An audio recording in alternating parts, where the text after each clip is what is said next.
Est-ce que vous considérez, vous, chacun, chacune, comme étant un ou une artiste engagée et quelle définition en faites-vous, Valérie Jouve?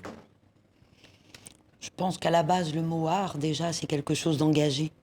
Parce que c'est une position et un statut dans la société qui n'est pas si simple. Ouais. Et qu'après, le terme d'engagement, il a aussi ses dangers, qui est que souvent, et dans la machine financière qu'on vit aujourd'hui, et aussi dans le marché de l'art, ce sont aussi des termes qui peuvent être très vite récupérés, l'engagement. Donc, à certains moments, je dirais que je suis engagée sans jamais le dire. Voilà. Donc, je continue mon travail. Mais en le montrant à travers la photo. Oui, mais justement, portrait d'une ville, est-ce que c'est quelque chose d'engagé? Oui. Après, c'est toute une... Je pense que ce travail est engagé depuis, dans sa durée, je dirais. C'est pas chaque objet visuel ou photographique qui est engagé, puisqu'il s'amène de manière très frontale, assez douce par rapport à une réalité plutôt très dure. Ouais.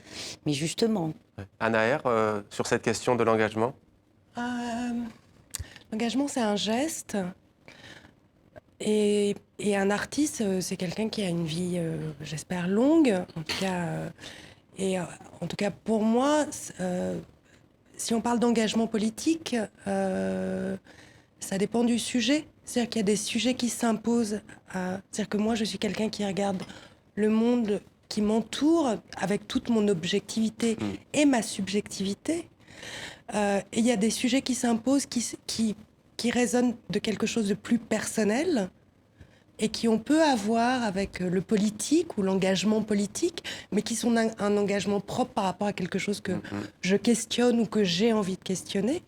Et puis tout d'un coup, quelque chose s'impose à moi qui est, en l'occurrence sur les réfugiés, évidemment plus politique, parce que de quelque chose qui s'impose, d'une nausée, d'une impossibilité à continuer à regarder de manière indifférente ou immobile, évidemment, ça crée un engagement politique. Après, si l'engagement, c'est le geste de regarder l'autre et de regarder le monde qu'on vit, bien évidemment... Myriam Abbas, bien évidemment.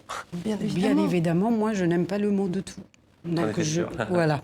Et c'est drôle parce que j'ai l'impression de... Mahmoud Aloui, je disais, quand je parle d'un arbre, c'est un arbre. Quand je parle d'une mer, par pitié, ne me dites pas que c'est la Palestine. Une mer est une mer, un arbre est un arbre. Il était agacé. Il disait, je suis le seul à qui, comme poète, on me pose tout le temps ces questions. Effectivement, Moi, vous êtes d'accord avec pareil, lui? en fait, parce que j'ai l'impression que vraiment, c'est une question qui a suivi mon parcours. Ouais. Et je sais pas, j'ai l'impression que c'est bizarre qu'il faut des fois trouver des termes et Des étiquettes, on va des dire, étiquettes sur des choses qui me paraissent complètement normales voire dans la vie. antinomique avec le théâtre, le cinéma, oui.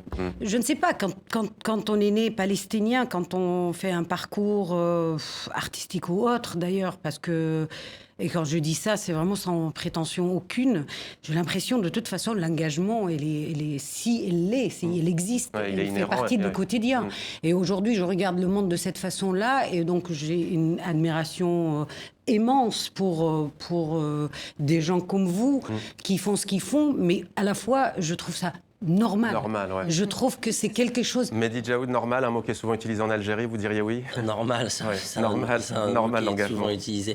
Non, mais nous, en tant qu'artistes de théâtre, je pense que l'engagement, il se fait déjà dans le texte. Le texte est déjà, Bien sûr. est déjà très fort et très Le engagé. songe d'une nuit d'été et au Phèdre départ. les oiseaux, par exemple.